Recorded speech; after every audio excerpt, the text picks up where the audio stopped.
RDC. Soyons connectés avec l'excellente musique congolaise.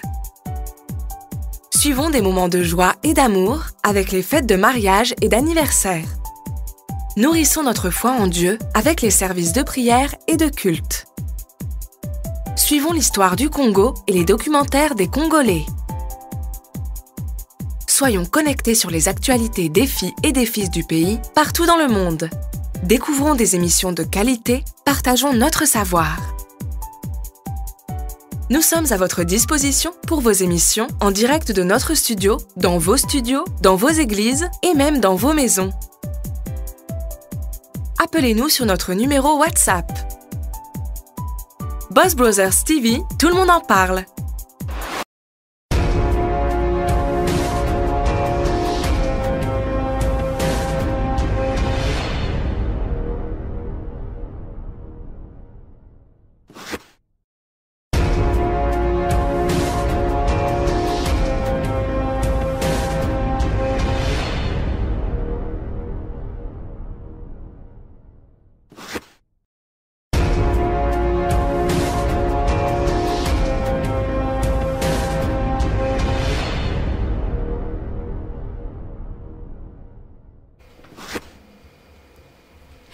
Good evening, ladies and gentlemen. Thank you for tuning in every Monday, as always, here on the Boss Brothers on the Young Queen Show. Today, we are talking about the youth, as you can see what it says in the background there. There's 3 of us on the platform today. As always, I'm here with my co-host. Hi, girl. Hi. I'm here with Jessica, and I'm also here with, it's Desmond. Desmond, yeah. I got it right. I'm here with Desmond, and today we're discussing the top 10 issues facing our youth today. Once upon a time, I was a youth, and nowadays everybody's a youth, but really, truly, once you're over 25, you're no longer youth, because youth is from 13 to 25. And the issues that are facing the youth today has pretty much always been there, but except that some of it is increasing, some of it is coming more to the public eye, and the youth or the adults now feel like they need to speak about it and they need to do more about it. For example, I'll give you a list of top issues that the youth are facing in this 21st century of the Millennium Society. So single parent household, that alone has increased over the years.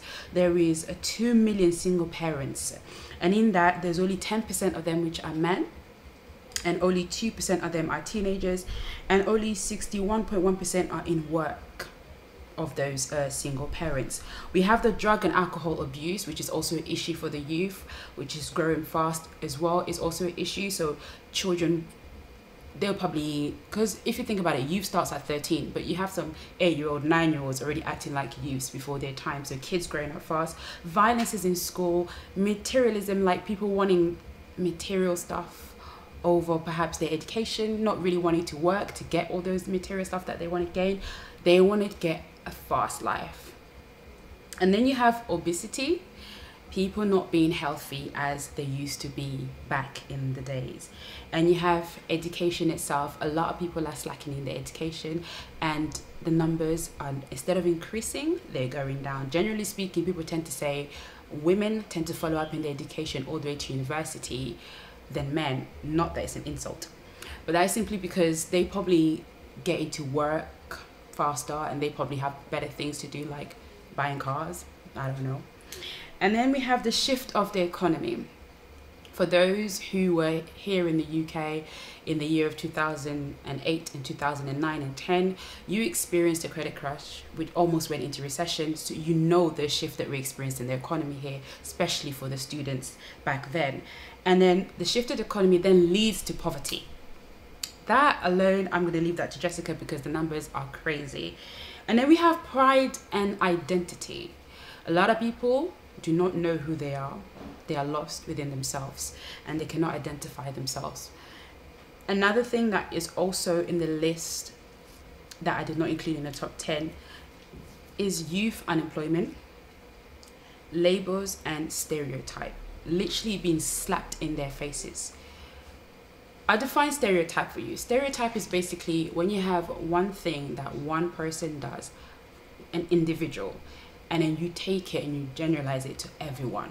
For an example, they say black people are late. Not every black people are late, because there's some black people working in professional industries and they turn up to work on time, because if they were late all the time, I don't think they have their jobs. Those are a few of the things that the youth are currently having to deal with. The youth have always dealt with. Some of it has gone up and some of it has gone down, and we need to really, really, really tap on this. So guys, having said that, what do we have to say about the single parents? Well, I would say that's first of all the core of everything. I believe that, you know, education starts at home, right? Before you even go to school, before you even go anywhere else, education always starts at home. So I believe that parenting is the core, and many of the children are unfortunately growing in houses and households where there are single parents, and also statistics also show that many of those who are single parents had their children in marriage. For the most part, had their children in marriage, and so now it's a case where now the child's now growing up in a single home. They're seeing one of the parents struggling for dear life, not getting the support that is needed. As you also spoke in the facts, you know, out of those 2 million, 90% of them are women, and 47%, sorry to touch on another topic, are actually in poverty. And of course, with this, it's also stems with the different little topics that you've just put aside, that those little topics come through. So I believe that guidance is one of the first core things that's caused a lot of the youth issues. I'm not saying that single parents are doing a bad job, because they're doing the best that they can to raise their child, but I do believe that, especially in the 90%, a father has a very big role in a child's life, and a mother has a very big role in a child's life. It is sad to see that the mother has to be the mother and father of one child, or the father has to be the mother and father of another child. It plays an effect. Each parent has a role that's necessary for that child. So in my opinion, it's definitely the root cause of a lot of the youth issues, and especially because a quarter of that makes up, you know, the rest of the population, basically. So, you know, especially in the working world, a quarter of that makes up for that. So yeah. But we have 67% of them in work. Yeah, 67% of them are in work. Sad to say, there's about, I believe, 2% of teenagers who are there underage. They're not working, but you're raising a child in a society like that. So imagine, you know, 67% of them are working. You don't have time for your kids. You have to pay for childminders. You have to think about your bills, how you're going to maintain it. You're leaving them with relatives. Not saying that it's bad, but you're not having the time with your child to educate them, to give them the self-confidence they acquire when they're older, the education that's necessary. You know, if education's not settled at home, where's the child going to learn education from outside?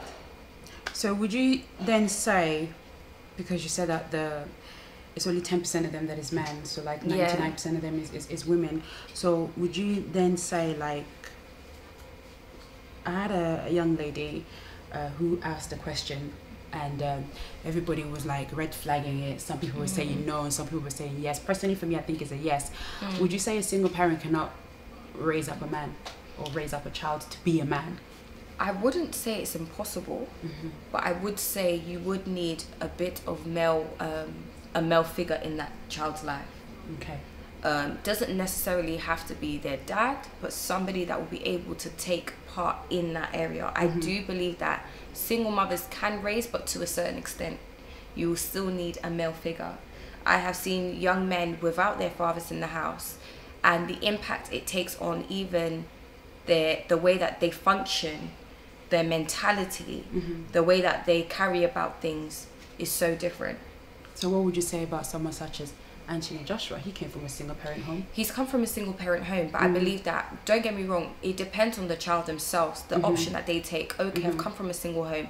Do I now become the man of the house, do better than what my dad did, or do I become just like my dad? Not saying that all fathers that are separated from their mums are there, but generally, unfortunately, in this society today, the issue is that fathers don't want to have anything to do with their kids. You know, not all, but most. Of course. And as I mentioned before, we've got Dennis here, and Dennis himself is a youth. And Desmond, sorry, when I said Dennis.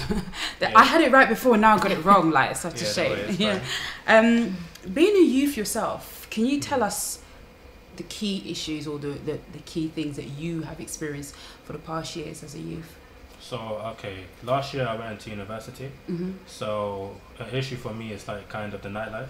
Okay. So these days everyone wants to go to clubs and, you know, go out, drink and do all that type of stuff. So I think the issue a lot of the time is like trying to fit in and stuff like that. So people like to turn to alcohol, people like to turn to drugs like MD and all of that. What's MD? MDMA, so it's like ecstasy. So like, yeah.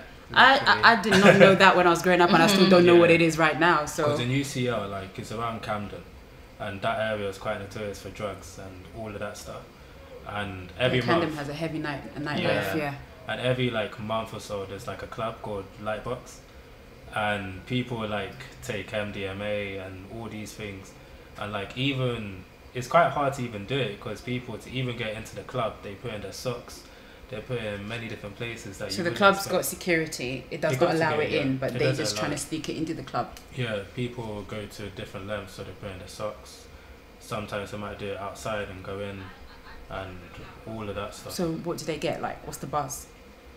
I mean, I haven't taken it personally. Okay, for those that you've seen take it, what's the buzz? Why can't you just have fun? Like, some people just, well, I don't really know whether this is the case, but in UCL, I don't know. Maybe they think drugs is cool, or or whatnot. I don't really know, but they tend to do that because they say that it makes them happy. They say that what do you call it? The feeling that they get. So they say that like things are a bit like blurry, and I don't really know properly, but they just like that sort of feeling. That lost of sense. Yeah, of loss of sense, not really knowing. Being free, I'm not too sure, but yeah, so drugs, alcohol is a problem. It's a problem. Yeah. Is there anything else like you because like for example, I would say growing up I have seen a shift from early 2000s until now in 2018. Obviously we're growing up in the millennium era society kind of thing, but I'm not a millennium child. To be a millennium child you need to be 18 years old. But we're still living in like experiencing all the shift and the changes in the millennium society. And one of the biggest shift in the millennium society was youth clubs. Like the government woke up and said, okay, we're shutting this down. Worst idea ever. The worst ever idea ever. And I feel like they really need to bring it back because it's actually increased so much crime in the area. I remember hearing a report about the borough in Hackney and hearing 3 deaths in 1 week of young people. Wow. And that's already even too high, and I don't believe that they even share even more, even about the Tottenham death of the young girl. So the shutting of youth clubs has increased crime because youth don't have anywhere to go to let it out. And it correlates back to what you're saying. I feel like many of these students that go out and take these ecstasy and these drugs of weed and cannabis and all of these, you know, sounds like a boy band name. I'm telling you, literally, like I feel like it's coming because, you know, areas of depression, things haven't been touched on. There's nobody to help them. No one understands. Some of them are coming from working homes, no parents to be there to listen to them. So it's just, I feel like the government did a really bad job taking that away. And even when it comes to youth clubs, speaking about that, I know people personally who would like go to youth clubs like after school, maybe like on a weekend and stuff like that. But like since that's kind of gone away, people like found other things to do. Some people were like fortunate, so they went to like sports clubs, so to play football, basketball, and all of that stuff. But other people that I personally know, like instead of youth clubs, they'll go out in the night to clubs at like the age of 13, 14. And which clubs are they going into? So, like, I used to go to under 21s. I don't know if they still exist anymore. Under 21s. It's not really like a club in the sense of a nightclub, but like, so if for instance it might be a girl's birthday. Oh yeah, like a shub. It look like shubs. I have not heard that word in a long time. BBM back in the day. We used to share it. That was quite a good vibe, wasn't it? A BBM messenger. Yeah, I mean that's died now, but yeah. So people used to like kind of replace youth clubs with shubs and all of that stuff. And at shubs, like this was a place where bad things would happen a lot. So like there were times where I come to school and someone told me, oh, someone pulled out a knife. Yeah. So someone had a knife pulled out. Yeah. Someone got stabbed someone for wounded. stepping on their toe. I heard Yeah. so much of that growing up as well. But do you know why I feel like they go in there? Right. They don't have money. No, not in a rude way. At the age of 13, you're not really gonna have a lot of money on you. Yeah. So you're gonna go to anywhere you can pay £1-2, you get in. There was a place in Stratford that used to do this. I think they still do it till now. They constantly have raves. I think every year or every other month, and literally you'll see so many young people flooding it. And I remember when I was in secondary school, it was there as well. Yeah. Like so many people flood that place. But I feel like young people, especially at the age of 13, you don't have money. You can't always ask all the time to go. Probably like, I don't know, cinema all the time, trampoline park all the time, Yeah. swimming. But what are you doing clubbing at 13? They mean, think I that's know the I thing. went to under 21s, but I was not 13. I mean, That's a the lot- thing. It was like, know- you know, I know, 15, like, 16. In terms of guys, a lot of people go for girls though. So, Yeah, like, the motive. That's the issue. Like, you know, the mindset is just not there. Like people are just going around to talk to. So the their man them girls. still stand there on the wall and wait for the girls to go. It's like, and they put their hats on. Do they still Like, do that? I mean, I haven't really been to one recently, but I think I would imagine it'll still be like that. It is that. Back when I used to go, like, even I went to one when I was in like year 9, year 10, and like my friend was like, you had to buy a snapback. Like, you shouldn't come if you don't have a snapback. Like, get a trim. What's that? Like, It's a hat, yeah. it's a cap. Oh, okay, the So, way like, you. He told me to get a trim, but I didn't see the point because I can't really have a snapback. So like, Oh, yeah, because it's like yeah. doing your hair and then you're covering it. Yeah, so like Just in case the girl, you know, you're dancing, the girl pulls it off. maybe. I'm not too sure. Oh, that's Honestly. crazy. Okay, like in terms of education, I remember in 2009 and 10, it was hot for students in university. Luckily, I was already in education in university, so those who were studying already in that year, you had nothing to do with it. But those who were coming after, Yeah. they were gonna feel the Yeah. change. Thanks to Labour Democrat and thanks to the Conservatives, because when they teamed up, Labour Democrat said, we're here for the students. We're going to do this and we're going to do that. And then when it was a joint party thing for them, so the Conservatives and Labour Democrat, they went ahead and did the total opposite of what they said. I remember it was crazy in London, like all the students, they did a march and everything. Nothing changed. So it went from $3,000 and so To to nine. like $9,000 and so for your fees. Yeah. And I'm hearing, what were you saying earlier on? So like me, I'm paying 9,250 How tight like, are a you? year. a year, and I'm at uni for 4 years, so it's a bit crazy. It is a lot. It is a lot. And what especially- have they changed in terms of the grant and the maintenance? Oh, so maintenance. There's no- So back in the day, there was There's no- grants. So like they'll give you like a certain amount of money to help you with uni, whether it's like getting there, living there, or all of that stuff. But like now, that's just gone. Yeah. The loans are still there, but you had to pay it back. And like this year, I lived in central London because I go UCL, and rent was like close to £200 a week. So I was there for 39 weeks, so £200 times 39. It's just a lot, and like I had to pay that back. And I planned to move out this year, but I didn't have enough money, and I didn't want to be in that much debt. So you know, there's not really that type of support, because even in my household, it's like there's not really like a set place to work. So like it's a bit difficult. That's why I moved out. And like obviously because I didn't have the money to move out, like I just had to make do with it. But like there's not really the like support in place to like help people out with that. Definitely. So in other words, most of the youth that are going to university now, Yeah. by the time you finish, you're already in debt. Yeah. And you can't even buy a home. You can't even do anything because It's you're in debt. ridiculous. As soon as you go into work, automatically, don't get it twisted. Because I remember one time I got my payslip, I was like, student finance, you didn't tell me nothing. That they take it without you knowing. Yeah. And like I think when you earn a certain amount of money, they'll start taking They Taking just it start out. taking it It's out. like, yeah. Like, Like without even telling you.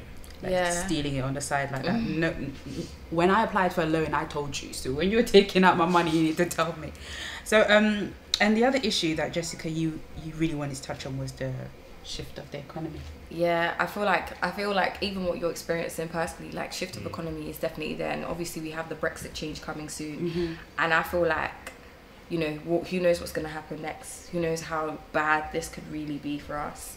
Pack your bags and leave. Maybe. Literally, like everything is changing, not just for, you know, students and your payments, but I'm saying like the economy, businesses, you know, they're changing so many things. Like the law's really changing now. I find it scary that by the time I've got younger siblings, they're in secondary school now, in primary school. Imagine when they get to university, and because of these changes, it's probably like 12 grand. Just, I don't even think 12 grand. They've actually started changing it. They've increased it to 12 grand for student loan very soon. That's crazy. Very soon. So it's so much money that you're pulling out. And I remember looking, when I finished university, looking at my student loan, how much I had to pay back, and it was nearly 50 grand. I know. And literally, if you're not and on top of that, they add interest. It gets cleared after 25 years. If you didn't pay everything, whatever you paid after that, they clear it all. But the truth is, who wants to be in a position where you're earning under a certain amount for that long? No, it's not about you earning a certain amount for that long. Whatever amount you're earning, if you're at the point where they feel like they can take some money from you, they'll take it. But after 25 years, if you do not complete it, whatever they took from you, that's it. After 25 years, they'll stop taking payments from you. I hope that law doesn't change. Well, I'm in the law, so I hope it doesn't change for now. But generally speaking, with all the Brexit change and everything like that, I feel like it will probably increase poverty in the UK if economically we're unstable, and with so many happening to the point where large businesses are affected as well. You know, partnerships and everything like that, they're being affected to that level. Who knows what could happen? Like in terms of the shift. Back in the 90s and 2000 up in like 2006, you could, this is for the African people, yeah? You could send money, yeah? Like shift, the change of the money was like really relevant. Your £50 would be like $100. Your $100 would be like $200, and your 200 would be it would be double the money. But then your £50 would be like $30, $40, or just exactly almost the same. Honestly, like the sterling, the pound, it literally went like that. It's still strong when it comes to changing it to the other currencies, but when they change it to us, it's completely nothing. So if you literally want to invest in a business or do something on the side, you're not really getting the value you want to get.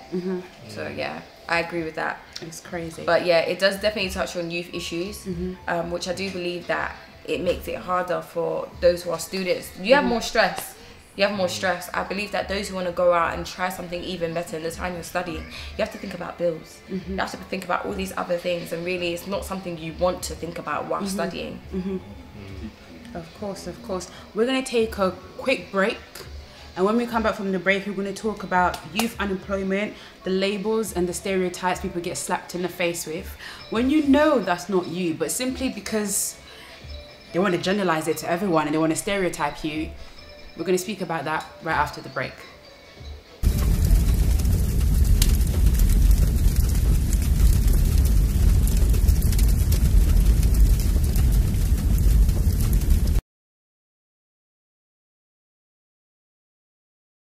Shalom peuple de Dieu, Ngaya Bino, Sister Velotier Rema l'adoratrice. Donc d'autres de ma photoshoot pour un event le 8 décembre. En tout cas, nous avons le 8 décembre. Nous allons avec le Boss Brothers, nous allons de plate, nous allons 100% grâce avec Nissa Lessi, avec Jamie Fox, avec l'évangéliste Cathy du ciel. Donc tout ça pour get ready pour l'événement le 8 décembre. Vous avez et dans la journée d'adoration, louange, la célébration, pourquoi pas. Banda janvier 10 décembre pour la bataille de Bissau. Alléluia.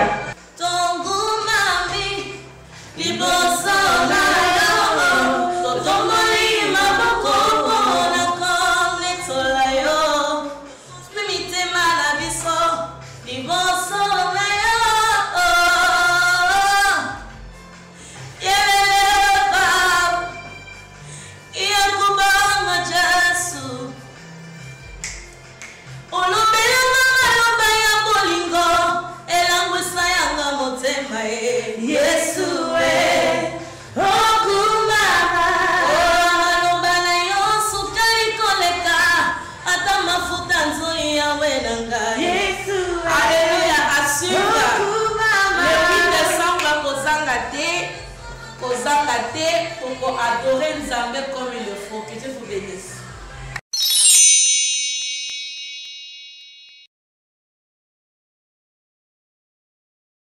TGK Concept, Thierry Gondora le meilleur pour vos sites web, blogs.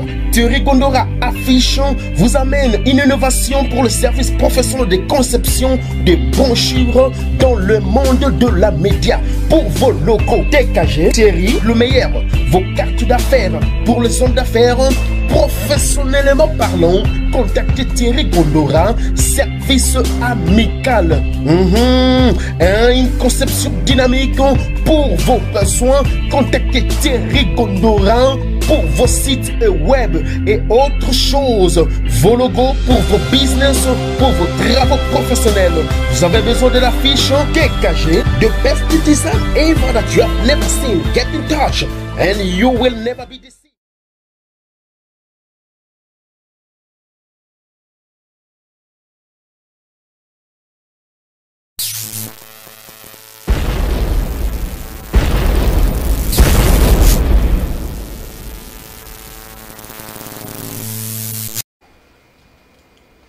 Hey guys, thank you for joining us again, and we've seen some of the comments online. Thank you for those who are commenting, for those who said they are watching.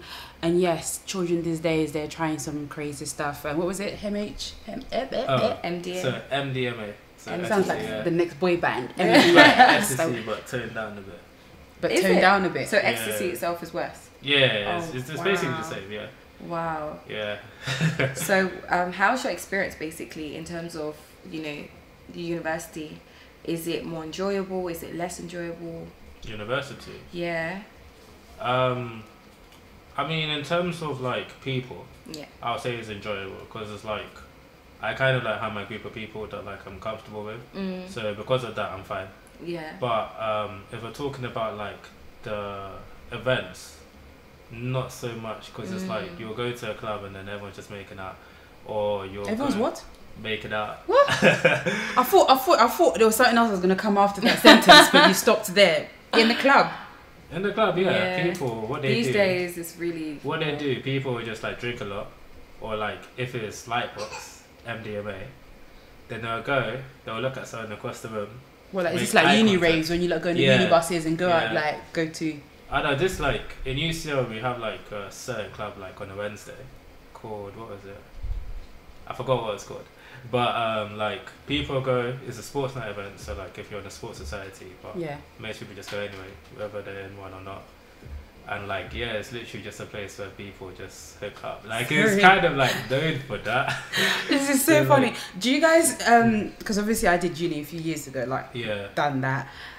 Back then, there was always a few people who actually did not even go to the university. Who was not even studying, but they come to uni like they're studying, and they go to every student raves, and they're Yeah. there in the library, but Yeah. they're not registered at the university. Does that still exist? Yes. Oh my gosh. I mean, it Yes. probably does, but I never like. It does, especially I those mean- uni parties. Leicester, it does exist. It does. It does. I have Yeah, relatives that maybe get that's access it. into uni and they don't. they go. drive down They and drive they- there. They don't even go uni. They don't study. They go. And they'll tell you everything about the university. Yeah, the campus is here. This is there. But They know they're their not- way around. They can even tour you. They're not even registered at the university. Really. We said we're going to speak about labels and stereotype. To start with, stereotyping is basically when you take something that an individual does and then you generalize it to everyone. So if the typical one is all black people are late, not all black people are late. And these days, a lot of the youth are being stereotyped. It could simply be because of the way they are dressed and the way they come across. You probably decided to buy the latest Nike, Puma, Adidas tracksuit, and you're walking down the street and you put your hoodie up, you get searched. They think you're part of a gang. They think you're this. And you're probably carrying, your Nike backpack. They think there's something in there. Yeah. These days, carrying a backpack, since we had all the things that happened in 2005 on the buses, it's not a good thing. So now they tend to stereotype that if you're dressed in such a way and if you're, you know, a black male, brown male of a what's it called, Caribbean, African background, that's it. You're part of the gang. How is that? I mean, with the stereotyping, it's definitely an issue. Mm-hmm. Like, even me when I was younger, I kind of run into a few situations. So, like, even there were times where you'd just be in Tesco, you're in your school uniform. It's just like school uniform. But, like, there's times where you can tell that someone's giving you a weird look, like, what are you doing? Are you going to touch my bag? Are you going to do this? Is this customers? I mean, yeah, a lot of the time. So you kind of think that, you know, I'm just like here to get a drink, or I'm just here to say buy something because my mum told me to buy something on the way home, or something like that. But there's times where, like, you know, you get a bit of funny looks. And speaking of tracksuits and all of that stuff, when I was younger, when I used to play basketball, and like when my friends played football, I know like a couple of friends got stopped and searched just because like they're in a tracksuit, maybe they're in shorts with a backpack. And a lot of the time, it's not like they're doing anything wrong. They literally just got a football in their bag, or, you know, boots or basketball shoes or whatever. But like, it's just like the approach sometimes, like you'll just kind of assume that like you're up to no good because you're wearing a tracksuit, you're wearing this, you have like a big bag and stuff along those lines. And even tracksuits, people go gym. So like, you know, if I'm going to gym, I wear a tracksuit. Because I'm not gonna like work out in jeans or like this top or something. You might want to wear, you know, a crop top and tight leggings. I mean, not me, not me. But yeah, so yeah, it is an issue. Personally speaking, I haven't really run into that at the moment because I was in university, and in central London, that's not really there. But I know North London and maybe East and South and West, maybe it's an issue there still. So yeah. I think most of the times South has most of the issues because South gets labelled the most. I feel like it's Northwest and North nowadays sometimes. It's like Tottenham. Really bad. It's really, really bad. But I get what you're saying. I do completely understand. Sometimes it's so innocent, especially if it's a young person in a car. They could be dressed to go out. The car is completely fine, but just the appearance of the car, they stop and search them. I've had a friend who's had that. Yeah, why'd you have a nice car? Yeah, why do you have a nice car like you don't that? look like you should have a nice car. Excuse me? Like, hey, what? I know, like, I've had a few friends in the past, they could, like, you know, they get stopped by police, to get the car gets searched, you know, if there's drugs in the back in the boot, or if they've hidden it anywhere, and it's like, there's no need for it. But the day they go out in smart uniform for work, it's like, it's fine. They get away with it because they're dressed a certain way. Yeah, but I guess it's harder for a guy these days than it is for a female. Especially, I feel like that's the main stereotype today, that it's easier for a female than it is for a guy, because the guy will come out in specific attire. It's them getting searched, really. But then again, in regards to female, we have the Muslim community being stereotyped that if they wear the hijab and like, you know, the whole thing, and people calling it letterbox and people calling it so many different things, and then you automatically assume that because they're dressed like that, oh, you're part of it. Oh, like, why are you covering your face? Oh, like, I see. Yeah, do you get what I mean? Yeah. So it's like, I remember in France they were saying that, you know, they should stop dressing like that in the classrooms, and they should stop doing this, and should stop doing that. But that's like me telling you to stop speaking French, because that's your language and that's how they do their religion and that's how they do their faith. But because of all the recent things that happened in the UK and the, you know, the attacks and everything, even in Europe and in countries such as France, they automatically start to assume that every single Islamic person is like that. That's you stereotyping them. That's wrong. That's you stereotyping them and saying that because you jumped, every single person is also going to jump. No. So when we look at it now, whereas to when we used to go to school, people were comfortable with each other. You'd be in the same classroom, they do their thing, and now some of them feel like they have to dress a certain way. Whereas they dress down completely to how they would dress before in regards to their religion, just to fit in. Like what you were saying before about their identity, not knowing who you are, what you are. So you're doing so many different things for the sake of fitting in. And then we bring it back to growing up too fast. Yes. The social media. My goodness. That's the problem. Instagram has taken over the younger generation, so as Snapchat. I feel like those are now upcoming, the biggest two platforms that every person wants to become. And it's scary because I also have a younger sister, and she's very into the fashion trend, everything that she sees, not everything that she sees, but certain things she sees online. If you don't give her the proper guidance, I'm kind of worried, but luckily she's fine. Everything, the hairstyles, the attire, the beauty advices. I mean, don't get me wrong, it's beautiful because it's like she's taking pride in her appearance, and that's the most important part as a woman, like the value in taking pride in your appearance. You know, you want to look nice, you want to blossom and bloom, but the scariest part is when some of the advice you're getting online is not right for you. No. And some of the online platforms have turned into a place of bullying. Exactly. And I feel like it's so, if you don't have, like you said, if you don't have the latest trends, you know, if your hair's not Brazilian, if you're not doing your nails, if you don't have certain earrings, certain tracksuits, even for women, and it's sad because women are bringing down women, and it's not even the men. Sisters are attacking sisters, brothers are attacking brothers. I'm telling you. Girl, Congolese hair out here. I'm telling you, it's just literally shambles, literally shambles.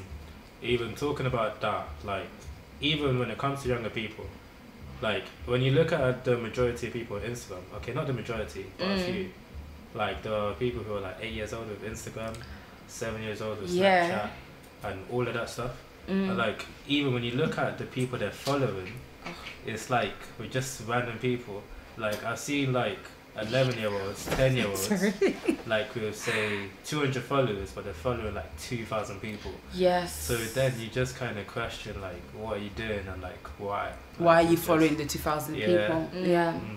And then most of the times, the 200, you see that it's not even their school friends. I remember when Facebook kind of, you know, came out there like that in the early 2000s.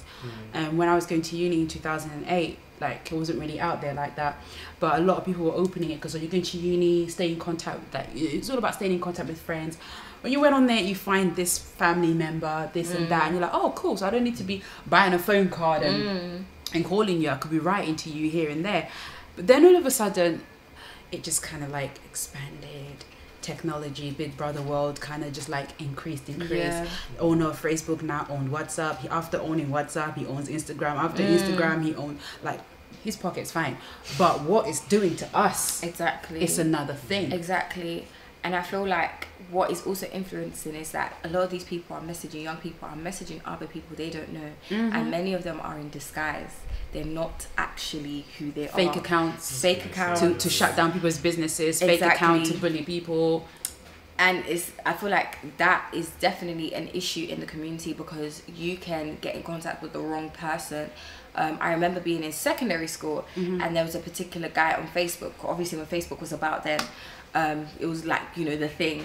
The thing was High Five. It was High Five. It was High Five. It was called MySpace. It was MySpace. I remember MySpace. MySpace, yeah. It was High Five. It was MySpace. I think there was one called, I don't know if I'm saying it right, Bebo? Yes, because MySpace is where all the celebrities were, but now all the celebrities are on Twitter. Yeah, celebrities are moved to Twitter. It was even MSN back in the day. Yes, MSN Messenger. MSN Messenger. When you go home straight after school, because you just want to the place. And I'm telling you, this girl, she at the time she was like 14 years old. She messaged a guy on Facebook. They were talking, and he always used to deceive her. So he'll make her leave her house to meet her, and when she gets to the location, he's not there. Weird. So imagine now you've got kids and youth that are doing the same thing, and they're not meeting that people, person, not telling their parents, and they're not telling their parents. Oh my gosh. And obviously I feel like it broke her self-esteem because she was always in tears. Like, she was always crying about it. She was upset. She was like, I really love this person. Obviously she was young. I felt like too naive. She gave her heart away. So what? Yeah, she was like, I'm really in love with this guy. Like, I can't believe he's doing it. Every time we meet up, he'll never come. And it was like, sis, like, you need to drop that ASAP because this is not a normal person. He knows what he's doing. Worst part is he could have actually been there, but just didn't approach you. Just didn't approach. So let's take a look at obesity.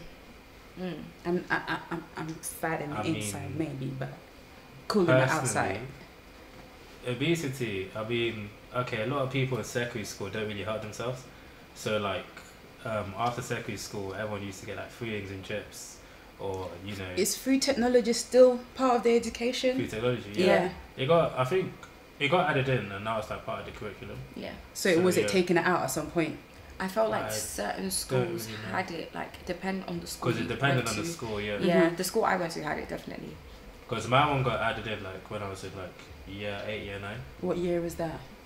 So this was 2013 roughly. 2013, 2012. That's I would weird. say. Yeah, so it got added in around that time. And I mean, to be fair, even with food tech, I mean, I'm not like, when you're in earlier years, they teach you stuff like stir fry and stuff like that, which tend to be okay. But I done it for GCSE as well. So like in year 10, year 11, you kind of have like options, like of what you want to do. And a lot of people don't savoury, but people would also do sweet. I wanted the people who done sweet. I did So, bread, like- and that's how I know how. I still know how to make bread. Yeah. But like when you do sweet, I guess you don't really like watch what you're eating a lot of the time. So like I was making like cakes every week at a point. So like yeah, seriously, like I Too was much making sugar. cakes every week. I had to like alter the cakes, so milk chocolate, white chocolate, toffee, caramel, the drizzle, and everything like that. So you'll see So- me tonight after this. You see, although I done that for a while, like, I mean, yeah, I can make cakes because of that, but even then, it wasn't like, personally, I mean, that was my own fault. I should have chosen something better to do.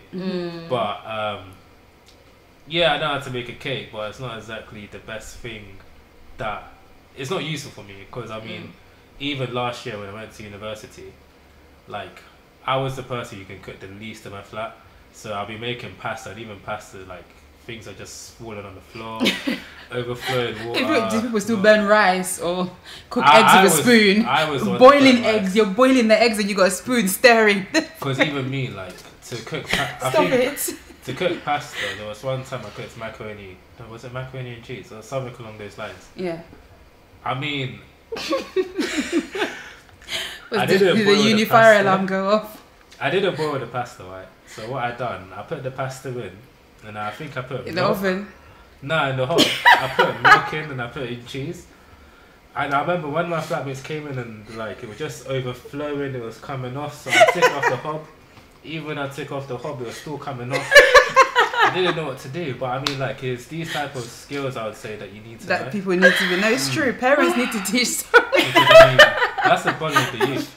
Because Parents it's need to teach their kids the basic skills Because I of mean- cooking rice, cooking pasta. Because when they go to uni, they make mistakes like this.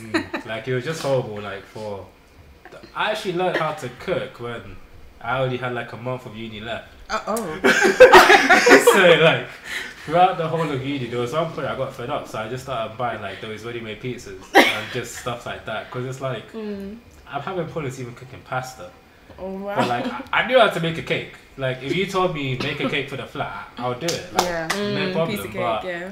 when it came to like stuff like that, it was just a problem. I even tried making a paella. And like I was reading the instructions, it said cook the onions for 6 minutes. And like obviously it went black. But like obviously I put on the timer, so I was like, no, this is fine, don't worry, it says 6 minutes. It says 6 minutes. So like I finished it, and then when I ate it, it was just unedible. Like, you know. And like as a result of that, me not being able to cook, like You I guess started I to eat turned, fast like food. fast food, Yeah. McDonald's, Okay. pizza, and then even I put in a bit of weight when I came out of uni. So it Then is you a had problem. to go to the gym to get rid of it after. Yeah, cardio. I'm telling you, cardio is the best way. So in other words, not knowing how to cook or Not not, knowing being how to cook. equipped with the basic skills of cooking, Yeah. when you're at university, you turn into fast food. Yeah. You should have made a female friend. Like, you know, didn't you have anyone in the dorms I that did, was like I have some a people cook? in my flat who could cook, Yeah. Yeah. but even then I don't know. I don't know. It It's was still understandable. hard, yeah. So like these days, kids are eating a lot of KFCs, McD's, A lot of fast food. a lot of fast food. It's not You enough pass, home cooked food. you'll be driving. They're like, "Mummy, I can't Okay. lie to you. Chicken and chips has been a very big lifesaver these days, and I feel like you will catch a lot of chicken and chip shop on the same road. Like, honestly, quick £1, £2, you're good to go for the evening. A And I snack, feel like yeah. it's constant. It's constant now. But I mean, I guess the thing with North London though about obesity is that chicken and chips. Obesity in North London? No, there's no obesity. I mean, I'm not really sure, but I mean, chicken and chips in North London like has increased in price. So much. So like back in the day, you can get like 3 wings and piece. chips. Yeah, 3 wings and chips for £1, 2 pieces of chips, and a drink for £2.50. You lot stop it. No, but then I mean, no, it's true. Do you know true. why I feel like obesity has increased? Yeah, it's so cheap to buy fast food than it is like it's so expensive to live healthy. It's so expensive unless you've got an Aldi. You can shop basic. You can go to Aldi. You can go to Lidl. But not everyone has that. Tesco But as I the mean, basics. There's not really like And Aldi and Lidl. It's not really. It's like not really where I'm about. Yeah, but do you know what it Go is? to Asda and shop basics. But do you know what it is? The quality of food. Each person's different. You know, when you're at home, the quality of food's different under your parents' cooking. Like one of your parents, it just tastes better. When you go out to these other places, and you know you don't have the money to buy what they were buying, and you taste something else, it's not for you. Like I just feel like that's another thing. Eating healthy is actually expensive in London. They're saying eat healthy, but they're increasing the prices of it. But then when Jamie Oliver came about, took over canteens, and the kids were upset with him, and they were not happy because he took away what did we used to have before Jamie Oliver came about? Like a certain Friday, you have like a chicken and chips. Yeah, chicken chips came out completely. I finished school by the time Jamie Oliver came in, so I was cool. I can't lie to you, I'm so sorry, but I felt like some of the food just went worse in terms of no seasoning. But he was providing healthy food, and now he uses Maggi to season the food. Like he stepped up. Thank God, because it's about time, you know. It's about time because I felt like God. I don't know if I'm being punished for this food. Like I'm eating food, I feel punished because there's no seasoning, lack of seasoning. I'm so sorry. Like lack of seasoning in the food. I'm not saying overdo your salt. You know, you have to be careful that diabetes and all these things are there. But you know, season the meal, make it flavoursome, make it taste nice. Doesn't mean that it's healthy. It should be bland. A result to that is parents, please teach your kids the basics of cooking before they leave your home for university. So youth unemployment, there is more than 13% of youth unemployment here in the UK. Most of the times it tends to happen in this order. You went to uni, you finish, you don't have a job. Yeah. The ones who went there before you are still there, you're all chasing for that same job. The ones who finished the year after you, you're all lining up for that same job. Back in the days, it used to be when you're 15, 16, you go and you do your work experience, work placement, depending on the categories that you selected while you're in school. And then you probably have a little job, a newspaper round, or this or that. I used to work in a fun fair, so it was pretty much fun, you know. And then by the time you're like 18, 19, some people didn't even go to university. So by the time you finish uni, that person is like a supervisor or manager or something. But now, the rate of unemployment is just going up. It's increasing so much, and I feel like even if you look at places like supermarkets and stuff, the way they've changed, they've cut down on so many employees due to technology. So you've seen self-checkouts. Even TfL had that big issue where a lot of people were being cut down. I'm sure they're still giving out jobs till now, but I can't stand the automatic robot that calls people. Yeah, literally, like it's all getting cut down, so people are losing even common jobs. And I feel like the age restriction on jobs now, especially in places like supermarkets and food industry, the age restriction to be only 18 and up because of the license for alcohol, which is obviously with the law. So it makes it harder for someone who's younger, that needs the finances, who's willing to go out to get a job. Another thing we wanted to discuss now that we're coming to the end of the show, before we sum up everything, is the future. With all these things that's happening, taking place, all the changes, we've seen the changes, we've seen the credit crunch from 2008 and 9, you know, almost going into recession. We've seen the Liberal Democrats and the Conservatives coming in and changing all the laws, the increase of prices for the university fees. There's no more grant, there's no more youth clubs. Due to the lack of youth clubs, there's now increased number of crimes of people in the street, going into guns, knives, drugs, and so many things. The numbers of teenage pregnancy did reduce compared to how it was before, because it used to be like, you're pregnant, you got a child, okay, you got a house, you got a house. But now the system is like, you're pregnant, you got a child, you're staying in your mother's household, we're going to fix the issue there, you know, you're going to do what you have to do, and they'll take you back to your house and sort everything out. So everything is completely changing. changing, some for better and some for worse. But it leaves us to question the future. What is going to happen 5 years down the line, 10 years down the line, 20 years down the line? What's going to happen when you have kids or our kids start to go to school? What are they being offered? Like recently, I read in the Daily Telegraph and I saw this morning a woman from Australia called Nadia. She wants to bring on a system that allows people, excuse me to say the word, to discuss issues such as masturbating for kids in school. In the UK, as of 2020 autumn, remember autumn is a season which starts from, let's say, September the 22nd all the way up into December the 21st, they're going to introduce the system of sexual education to children under the age of 10, so starting from the age of 4. There is so many things. Do you want your 4-year-old to be taught these things? And there's even laws that are about to be in place that, you know, they're going to give consent to children under the age of 10, that they can give consent for somebody to sleep with them. So if they don't see, if for example a child is being abused sexually and they claim that they don't see any evidence of the child scratching or fighting the person off, then they'll just say that that child knows what they were doing because they taught it in school. So in other levels, people who are practicing things as being like pedophiles, they get away with so many things. I'm all up to parents at home speaking to their children, telling them what is what, you know, educating them, showing them this part of your body, this, what is this, and if someone does this or someone does that. But for them to be told that, you know, they can masturbate because it's better for them to give themselves self-satisfaction than to go and look for it. What is a young child under the age of 16 or under the age of 10 going to look for such sexual satisfaction for? Like, when you think of what the future holds, it just makes you want to snap your fingers and just, Jesus, come. Like, it's crazy. So like, the youth of yesterday, you were better off rather than what it is today. And the youth of today, they're struggling. So what about the youth of tomorrow? And that's us tomorrow, basically, which is scary. It's actually so scary, like what you said. It's so scary to even know that tomorrow we're gonna have, you know, children who are even younger than that being raised up in such a generation which is so perverted. And that topic that you're talking about in terms of sexual education is another top 10 issue even now. Even now, you know, there's so much molestation, especially in the African community, that's not spoken of. They don't like to speak about things like that. They need to speak about it. But, you know, these are things that people use, so...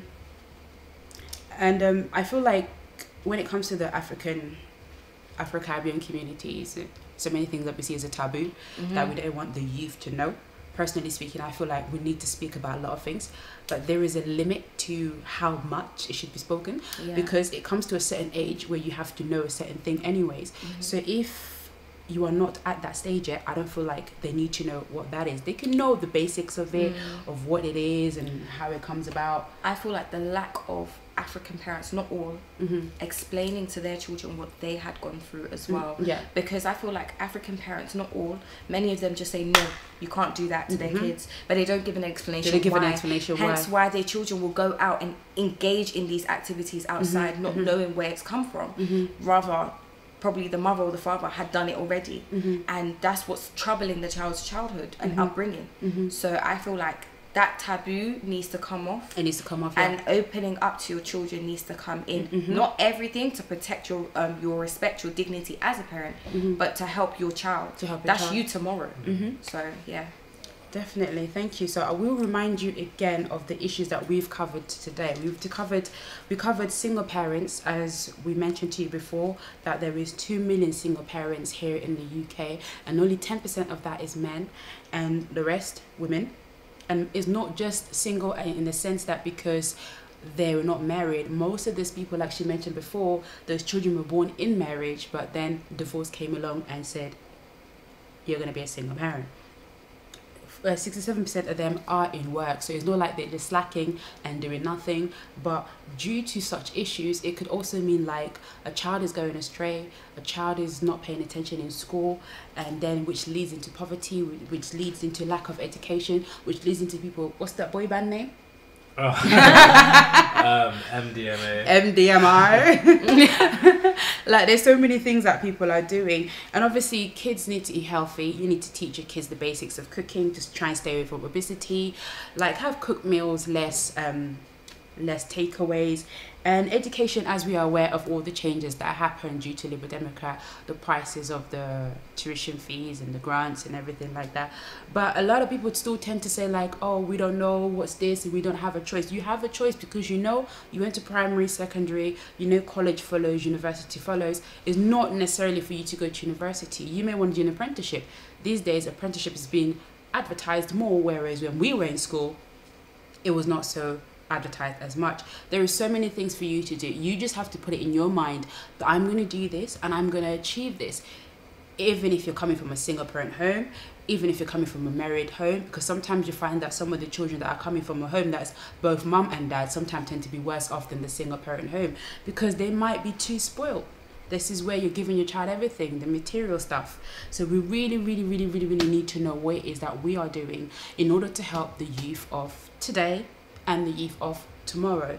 So parents, please speak to your children, interact with your children, have one-on-one moments and educate them. Don't leave it to society, don't leave it to the school, don't leave it to the nurseries or to your friends or your neighbours to educate your child. You should also be part of that education. Here in the UK, it's not how it would be back home in Africa where it takes a village to raise a child. No, here it just gotta raise your child. Do what it is that you have to do. Any last messages? So in terms of the body of youth? Yeah. So in terms of like obesity, I guess learn how to cook. Don't wait for your parents sometimes. Sometimes you can just go online, find what you want to find and stuff like that. In terms of like alcohol abuse, that does need to cut down a bit.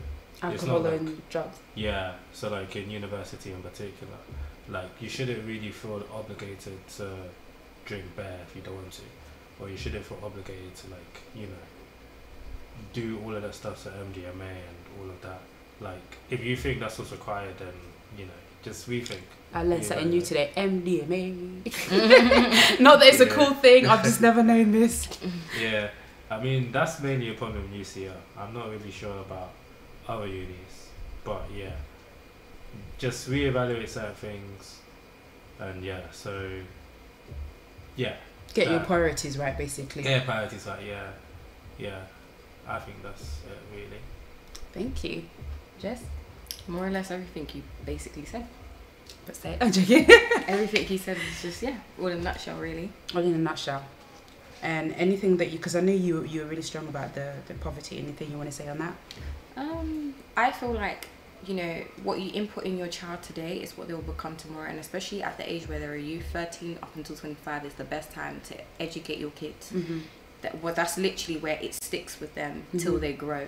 So I feel like if you're a mum or a parent, you know, don't just sit in the working life, be entrepreneurial, run something that will be a legacy for your child.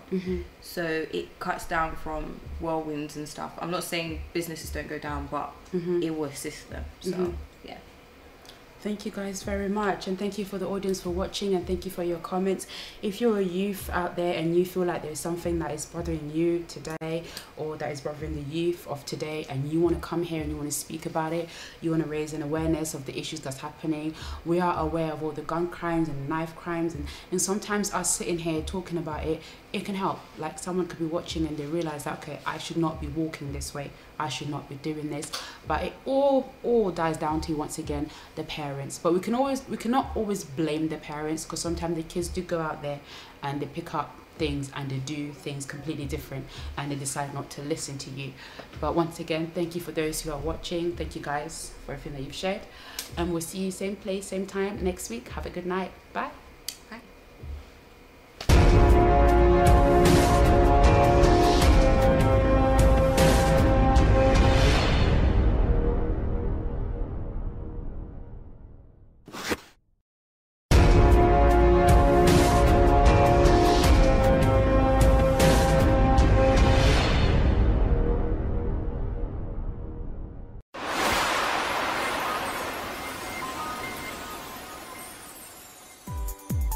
Boss Brothers TV, désormais sur satellite et en RDC.